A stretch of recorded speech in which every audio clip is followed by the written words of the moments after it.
Pernahkah kalian merasa hidup hanya demi validasi di media sosial? Cerita kita kali ini, garis finish yang jujur.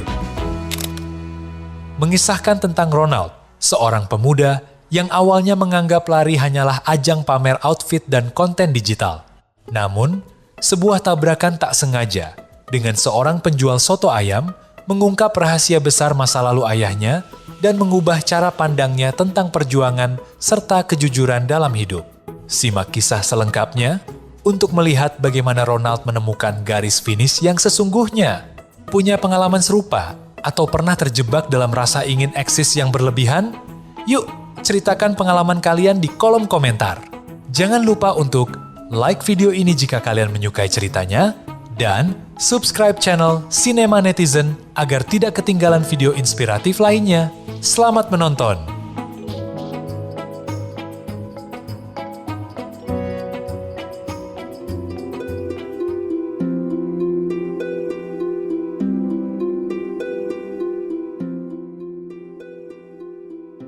Pagi itu, udara Jogja masih dingin-dingin nyaman. Kabut tipis sisa semalam masih betah menggantung di atas aspal jalan Kaliurang, menyelimuti pucuk-pucuk pohon angsana yang berjajar rapi. Ronald, 18 tahun, berdiri di garis start dengan outfit lari paling niat.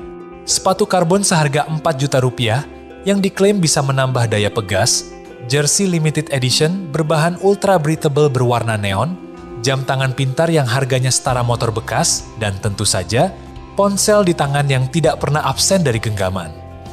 Ronald bukan datang untuk menang, ia datang untuk eksis. Baginya, lari 10 km adalah panggung drama visual. Jika ia lari tapi tidak ada di Instagram Story, apakah ia benar-benar lari? Baginya, validasi digital adalah oksigen, dan keringat hanyalah aksesoris untuk memperkuat narasi hidup sehat yang ia jual di media sosial. Gokil sih ini lighting, gumamnya sambil selfie. Pose pura-pura mengikat tali sepatu dengan latar belakang kerumunan yang mulai memadat. Video slow motion menatap ufuk timur dengan tatapan yang dibuat sedalam mungkin. Fun Run Jogja vibes, let's go 7K, katanya ke kamera depan. Napasnya masih santai. Detak jantungnya belum meningkat 1 digit pun, padahal pemanasan hal paling krusial dalam olahraga belum ia sentuh sama sekali. Baginya, pemanasan yang sebenarnya adalah mencari filter yang pas agar warna jersinya terlihat lebih menyala. Di sekelilingnya, pemandangan kontras terlihat jelas. Ada bapak-bapak dengan kaos partai yang luntur sedang melakukan stretching serius hingga otot-ototnya gemetar. Ada atlet daerah dengan sepatu yang sudah botak solnya, fokus menatap aspal di depan dengan tatapan tajam. Mereka adalah pelari. Ronald, ia adalah baliho berjalan yang haus perhatian. Dikit lagi mundur, biar backgroundnya gunung, katanya sambil melangkah ke belakang tanpa melihat. Pikirannya hanya terfokus pada komposisi frame di layar ponsel berukuran 6,7 inci itu. Aduh! Kepalanya menabrak sesuatu yang keras dan dingin. Bukan tembok, bukan orang, tapi sebuah gerobak soto ayam yang sedang didorong pelan. Bunyi denting mangkuk yang saling beradu terdengar nyaring, memecah konsentrasi Ronald pada layarnya. "Mas, nggak apa-apa?" tanya seorang bapak dengan wajah kaget. Ronald memegang belakang kepalanya yang berdenyut.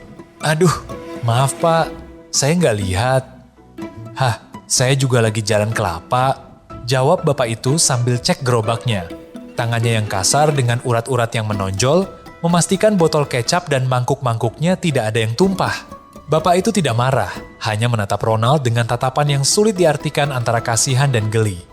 Mereka saling diam sejenak di tengah riuh rendah musik techno dari panggung utama acara Fun Run. Lalu, mereka ketawa. Ronald merasa konyol karena tertangkap basah kualat akibat ponselnya. Bapak itu merasa lucu melihat anak muda yang begitu sibuk dengan benda kecil di tangannya. "Ini namanya tabrakan takdir, Mas," kata si bapak santai. Ia melihat wajah Ronald yang memerah karena malu, lalu mengajaknya duduk berteduh di sebuah bangku kayu di pinggir jalan, sedikit menjauh dari kerumunan peserta lari yang mulai memadati garis start. Ronald nyengir, mencoba menahan malu sambil memasukkan ponselnya ke kantong. "Kayaknya saya yang terlalu culture, Pak." "Culture? Ya, sok keren." Jawab Ronald jujur untuk pertama kalinya pagi itu. Wah, kalau lari cuma buat kelihatan keren, nanti capeknya double, kata bapak itu pendek. Kalimat itu meluncur begitu saja, tapi rasanya seperti hantaman godam di dada Ronald. Kenalkan Pak, saya Ronald. Bapak siapa namanya? Saya Cahyono. Entah kenapa, Ronald jadi tertarik ngobrol. Ada aura tenang namun berwibawa dari pria parubaya ini. Ronald duduk sebentar, melupakan suara pembawa acara di kejauhan yang mulai menghitung mundur waktu start. Bapak jualan soto tiap hari? Iya. Dulu sih enggak, jawabnya sambil mengelap sisa embun di kaca gerobaknya dengan kain lap yang sudah kusam. Dulu kerja apa? Pak Cahyono tersenyum kecil. Ada binar jenaka yang tiba-tiba muncul di matanya, menggantikan ketenangan tadi. Penyanyi.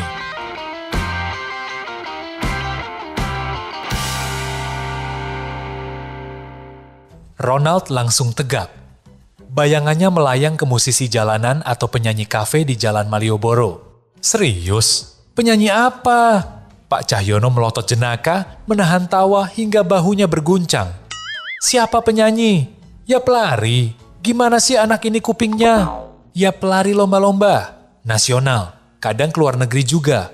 Korea, Jepang, Australia, Amerika. Ronald bengong.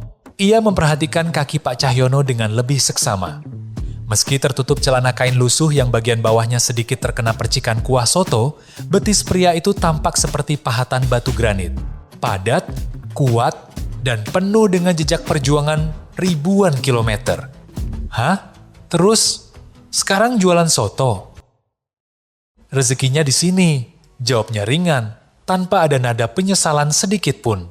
Seolah-olah menjadi penjual soto atau pelari internasional adalah dua hal yang derajatnya sama di matanya. Ronald makin penasaran. Obrolan mereka mengalir deras, melampaui sekat usia. Mereka bicara tentang teknik pernapasan perut, tentang rasa sakit yang menghujam jantung di kilometer 35 saat maraton, hingga dinginnya lari di musim gugur Jepang. Tiba-tiba, sebuah potongan memori yang sering diceritakan ayahnya muncul di kepala Ronald. Sebuah cerita yang selalu dianggap Ronald sebagai dongeng pengantar tidur yang dilebih-lebihkan. Pak, dulu pernah nggak waktu lomba di Jepang nolong pelari Indonesia yang kena hipotermia? Pak Cahyono mengernyitkan dahi. Ia terdiam cukup lama. Matanya menerawang ke langit Jogja yang mulai terang, seolah sedang memutar kembali pita film tua di kepalanya. Sapporo 1998, gumamnya lirih. Oh, itu. Ada satu anak muda waktu itu. Nekat banget, cuma pakai jersey tipis, gak siap sama cuaca yang tiba-tiba turun di bawah 0 derajat. Dia ambruk di kilometer 30. Semua orang melewati dia karena ngejar catatan waktu, termasuk pelari-pelari dari negara lain. Tapi saya nggak tega melihat dia megap-megap seperti ikan kekurangan air. Ronald menelan ludah. Jantungnya berdegup lebih kencang daripada saat ia lari sprint. Itu ayah saya, Pak. Suasana sunyi sejenak. Hanya suara klakson kendaraan di kejauhan dan riuh rendah start yang baru saja dimulai. Ronald bahkan tidak peduli lagi kalau ia sudah tertinggal rombongan besar. Pak Cahyono menatap Ronald lama, kali ini tanpa senyum jenaka. Nama ayahmu siapa? Robert? Jawab Ronald lirih. Wajah bapak itu berubah total. Loh, Robert? Robert penyanyi? Ronald membalas dengan senyum getir. Teringat bagaimana ayahnya sering bercanda bahwa suaranya lebih merdu daripada langkah kakinya. Bukan Pak, bukan penyanyi. Pak Cahyono menimpali dengan tawa yang lebih lebar kali ini. Tawa yang penuh dengan kerinduan akan masa lalu. Iya, saya ingat. Mukanya biru seperti lebam karena kedinginan. Saya tinggalkan lomba. Saya bopong dia ke petugas medis di pinggir lintasan. Hilang semua harapan saya buat naik podium hari itu. Dan Bapak jadi nggak dapat medali? Padahal itu kesempatan besar kan? Tanya Ronald pelan. Ia teringat lemari piala ayahnya yang kosong. Hanya ada satu foto ayahnya yang tampak pucat sedang dipapas seorang pria di Jepang. Wajah pria penolong itu tidak jelas karena tertutup kabut kamera tua, tapi hari ini sosok itu duduk tepat di depannya. Iya, jawabnya santai. Tapi ya sudah, medali bisa dibuat lagi. Tapi nyawa kawan gak ada cadangannya. Robert itu orang baik, cuma ya itu, keras kepala kalau soal lari. Ronald menunduk. Ia merasa sangat kecil. Selama ini, ayahnya selalu bercerita bahwa kegagalannya menjadi pelari hebat adalah karena sebuah insiden di Jepang yang membuatnya trauma pada suhu dingin. Ayahnya selalu menanamkan pesan agar Ronald bisa meneruskan mimpi itu.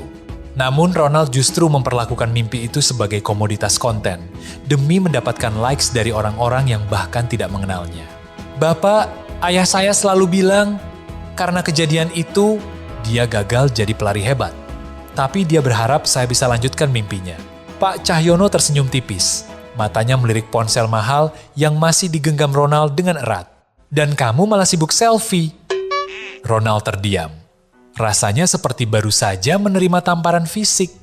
Kata-kata itu lebih sakit daripada menabrak gerobak soto tadi. Ia melihat dirinya sendiri dari sudut pandang Pak Cahyono.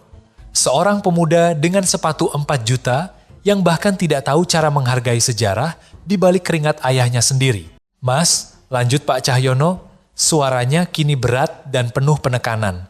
Medali itu cuma bonus.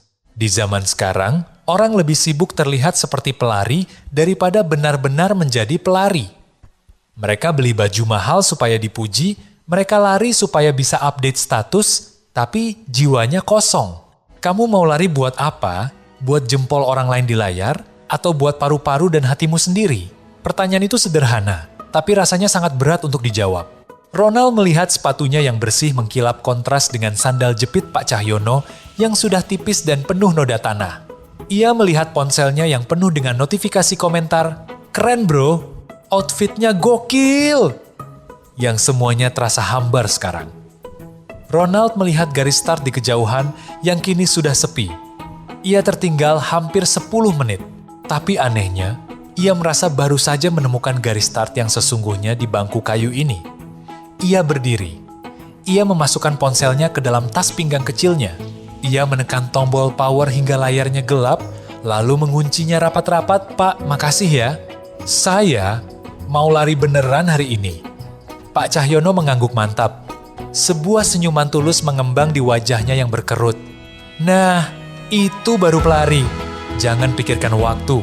Jangan pikirkan angle foto. Dengarkan saja irama jantungmu. Habis lari, mampir ke lapak saya di ujung jalan sana. Soto gratis buat pelari yang niat. Salam ke ayahmu."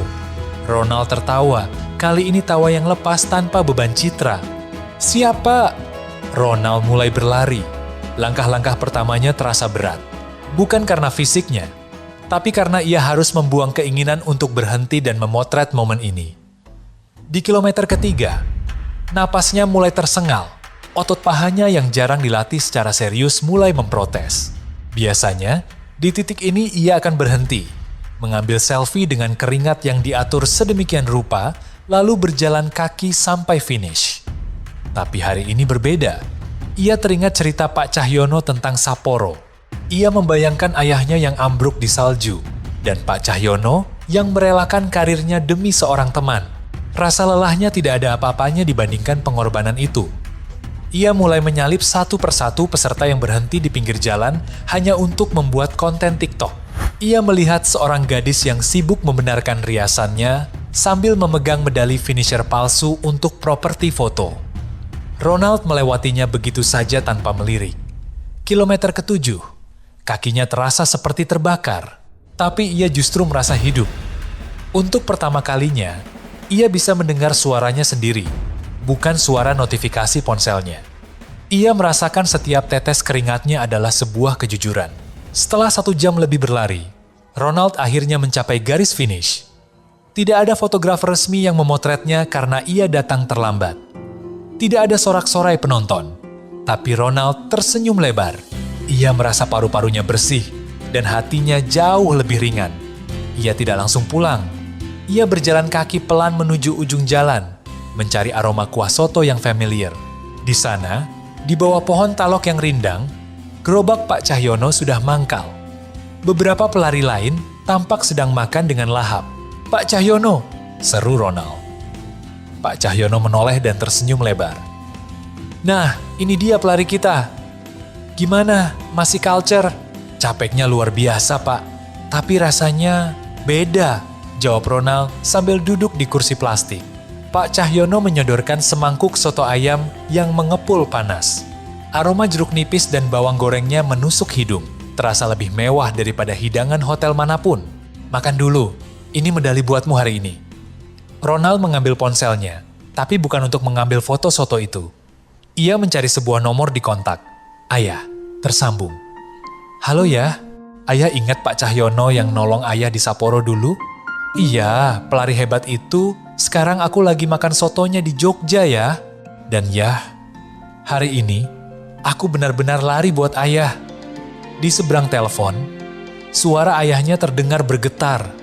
Penuh haru, Pak Cahyono yang mendengar itu hanya tersenyum sambil terus menuangkan kuah soto ke mangkuk pelanggan lainnya. Ronald menyadari satu hal, di garis finish tadi mungkin tidak ada medali emas untuknya. Tapi di lapak soto ini, ia mendapatkan sesuatu yang jauh lebih penting. Ia telah membunuh egoisme percuma di dalam dirinya dan menggantinya dengan sesuatu yang jauh lebih abadi. Sebuah koneksi nyata dengan masa lalu, ayahnya, dan dirinya yang baru. Hari itu, Ronald berhenti menjadi etalase. Ia memilih menjadi manusia yang berkeringat, yang lelah tapi jujur. Dan baginya, itulah kemenangan yang paling kalser yang pernah ia raih.